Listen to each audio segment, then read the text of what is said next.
Imagine you've just returned home after serving your country. You step back through the door of your sanctuary, expecting the quiet comfort of life after duty.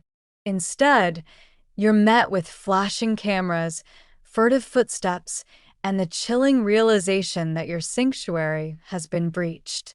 This is the reality for Jungkook, global superstar of BTS, as he finds himself caught in the crossfire of obsession, invasion, and misguided blame. Narrative begins. It was a night of celebration. After months of service, Jungkook returned home, greeted by fanfare and the promise of rest. But behind the cheers, something darker was unfolding. A woman, a self-described friend, was already trying to lock codes at his residence in Yongsan-gu, Seoul. He watched it all, via CCTV, as she slipped into the underground parking lot, tailing another car to gain access. The moment the alarm was raised, the police were already at his threshold. He addressed the world in a live broadcast. "I was watching the CCTV. When I heard the police coming, she tried to run out. She said she was my friend. Armies are like family, yes, but this was just sad."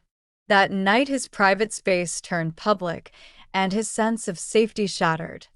Then came the twist. While most narratives focus on the intruder, there emerged a wave of blaming directed at Jungkook himself.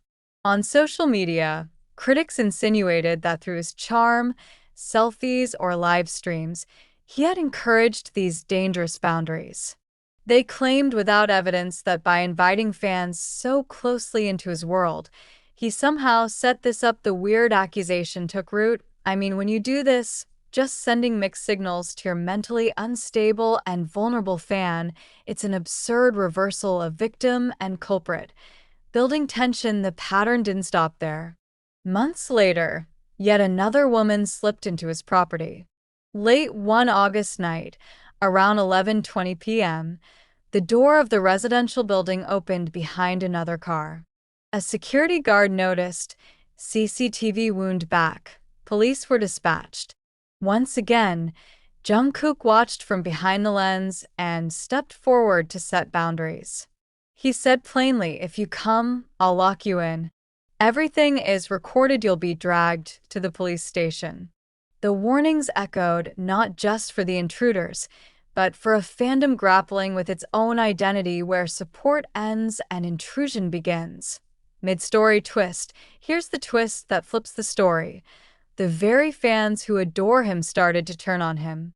Some blamed Jungkook for inviting fans into his life, for blurring personal and professional lines. Some even camped outside his home with suitcases in hand, declaring they don't plan on being cheated on again. Suddenly, the victim of stalking was also being